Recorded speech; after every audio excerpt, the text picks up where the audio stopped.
I have to do all these things to justify, being named after him, especially when I'm spending most of my time dancing around trees with Bollywood beauties. Something a little more impactful maybe. Yes, 18 years ago I started my career and with a film called Company, and I was given the princely sum of 3 lakh rupees. That's roughly about what in dollars? About $4,000? Yeah, so I thought that's a lot of money. And I have to find the right investment. And I was talking to everybody, friends who were stockbrokers, real estate agents, talking to a whole bunch of people saying, where should I invest this money? It's the first big check. And I remember at one of the studios, I met a watchman. And I used to say hello to him every day in and out. And he just broke down crying. And I said, what happened to you? And he said, I have a daughter, she's about 12 years old, her name was Pooja. And she had a hole in the heart. And he couldn't afford to, get her medical assistance, get her help. And for me, when we think of our lives and we think of the problems we face, oh my God, LA traffic, who's going to deal with that, we're blessed to have those kind of problems, really blessed. Because imagine what that watchman, that security guard at the studio, what he was going through when he felt the helplessness that he was going to watch his daughter die because he couldn't afford to get her heart fixed. And it just brought so much perspective to me. I made my first investment. I spent all 3 lakhs on getting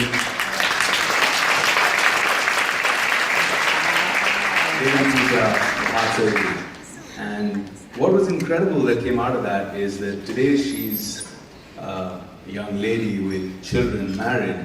And to me, that's an incredible investment. Every time I see her, every time she prays for me, every time I get a small message from the family. And it's been 18 years. And it's been an incredible investment.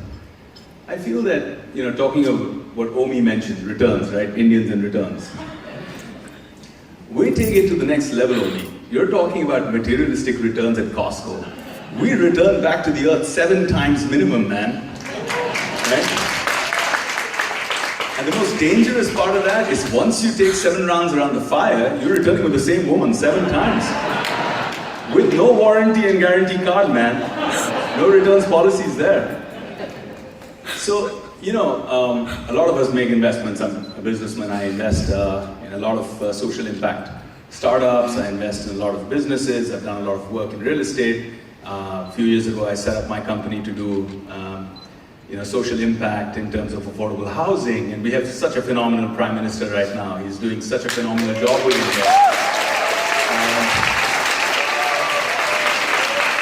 Thank you. Big fan.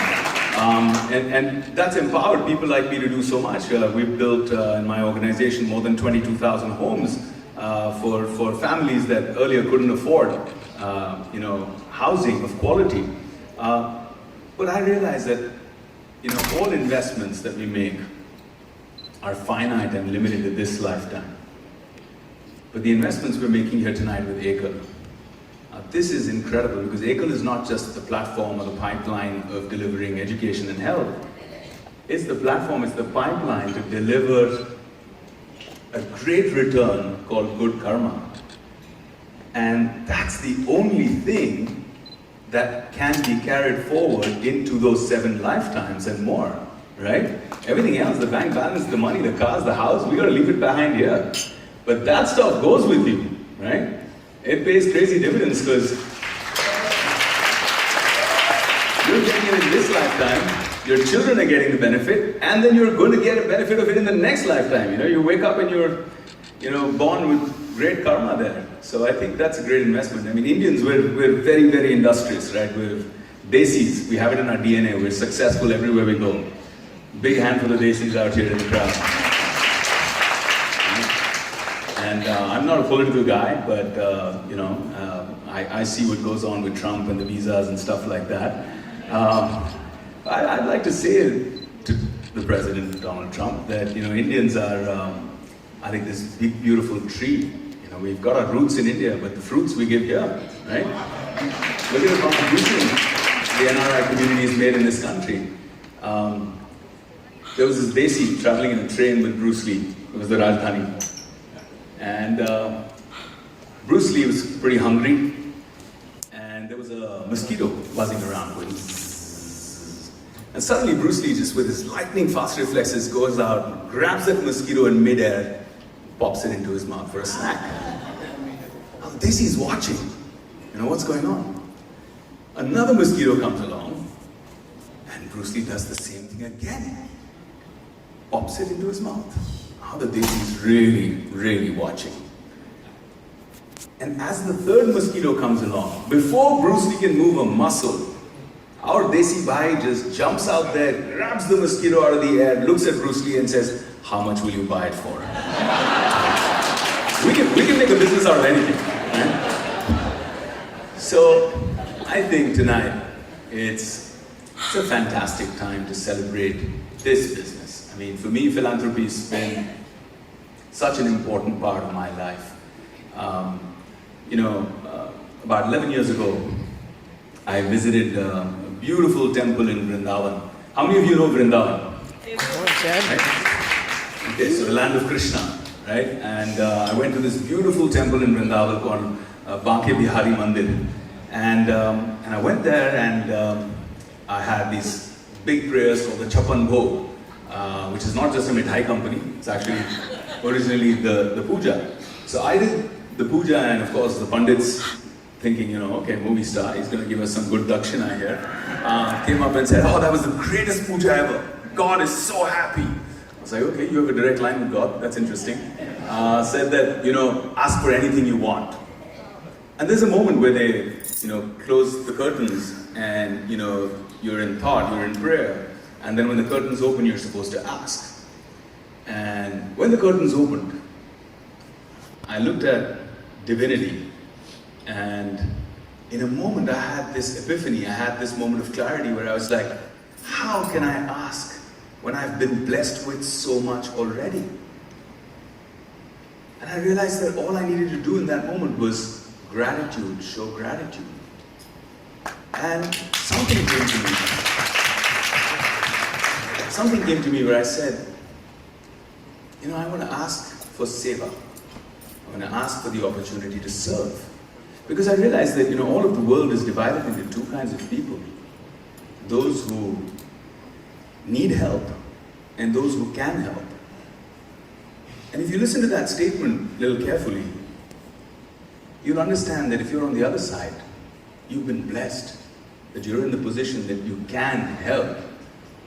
And that's a great blessing. That's the start. What do you do with that is what your karma, or your karmic account is going to be all about. So in that moment, I prayed to God and said, to Krishna, bless me with seva, give me the opportunity to serve.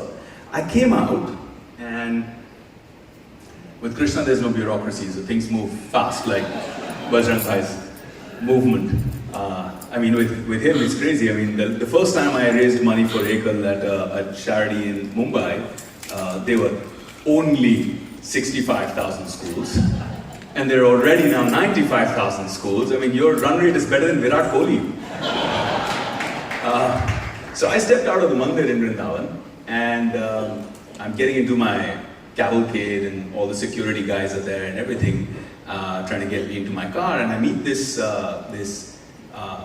guy wearing a chola and a kurta and a dhoti with a choti, and he's actually a white guy. And I thought, okay, Hare Krishna, maybe he's going to try and sell me some Bhagavad Gita, or I don't know. He comes up to me and then he says, "Vivek Bhaiya, we need your help." And I'm like, okay, how much money do you want? He says, "No, I don't want any money." And I said, okay, what do you need? He says, not far from here, some girls have been captured and put into a really confined space, and they're young girls, and they're going to be sold into child prostitution and slavery. And I'm thinking, I'm 2 hours from the capital of India, Delhi. We're in 2009, 8 at the time. I'm thinking, how is this even possible? This sounds like a terrible Bollywood movie script from the 1980s. And he says, no, trust me. It's just 10 minutes from here, from the temple. And all my crew was like, no, no, sir, you can't go, you know, the gullies are too small, the cars can't enter. And I literally popped into a rickshaw, and I went with this guy in one of those tuk-tuks in a three-wheeler. And I just almost felt like, you know, this can't be true, but then I prayed inside there in the temple. And I said, give me a chance for seva. And you know how Krishna works, he works really fast. So I got there, and I found these girls. There were 33 girls in a room half the size of this stage, with the only ventilation being tiny perforations, holes in the tin sheets. Some of them had been there for over a week, sleeping, eating, defecating in one tiny shed. And I was just shocked to the core that this can happen, that we as a society can let this happen. Of course, we moved into action. I called up the administration, we connected, saved the girls first, and tried to get them to reunite with their parents. And that's when I set up, because I realized that, you know, there are many such girls like this, and many of them were so young that they had no memory of where they came from. There was no way to get them back to their families. I set up something called Devi. And the reason I called it Devi was a lot of these girls, Devi means goddess, for those who don't know. The reason I called it Devi was a lot of these girls, strangely enough, and this is what we as a society do, started blaming themselves for what the situation they were in. They started feeling impure since they had been abused. And they started blaming themselves for that. And that just broke my heart. So we decided to deify them, empower them, call them Devis, right? And call them goddesses. And Devi is an acronym for Development and Empowerment of Vrindavan Girls Initiative. So we started that 11 years ago. And today we have 2,200 girls that we give free food, free education, and free healthcare to.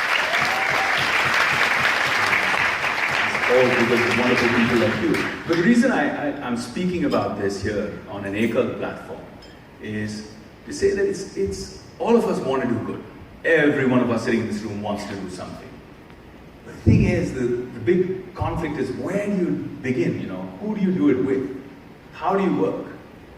This tonight here is an incredible opportunity. You don't have to get into that rickshaw and drive in the middle of nowhere to find an opportunity. You're so blessed that the opportunity is walking to you here at your homes in LA tonight. This is the pipeline to good karma, an endless one, right? You can reach 100 million lives through this pipeline and make such an impact, make such a difference. I've been blessed with, you know, every conceivable award. I have 36 or 37 of them sitting on a shelf that needs to be dusted every 2 weeks. And that just reminds me that those awards that I won mean nothing compared to the impact that I've been able to have, I've been blessed to have on the lives of those 2,200 girls. And that inspires me, because that to me is the greatest award, the greatest reward one can achieve. So I welcome you to the Ekal family. I implore you to, you know, pull out those fat checkbooks. We're going to have a heart checkup here tonight. We have some great cardiologists in the room, but not that kind of heart checkup. We're going to check if your hearts are bigger than your wallets, right? That's the heart checkup we need tonight. So I hope you guys, you know, bring on your X factor and show Emily what you can do, right? Fantastic work with the X Prize. So let's show the world what we can do with Ekal. Let's all, in the spirit of oneness, give everything that we can tonight, and let's be generous with that, because this is the pipeline to good karma. Jai Hind.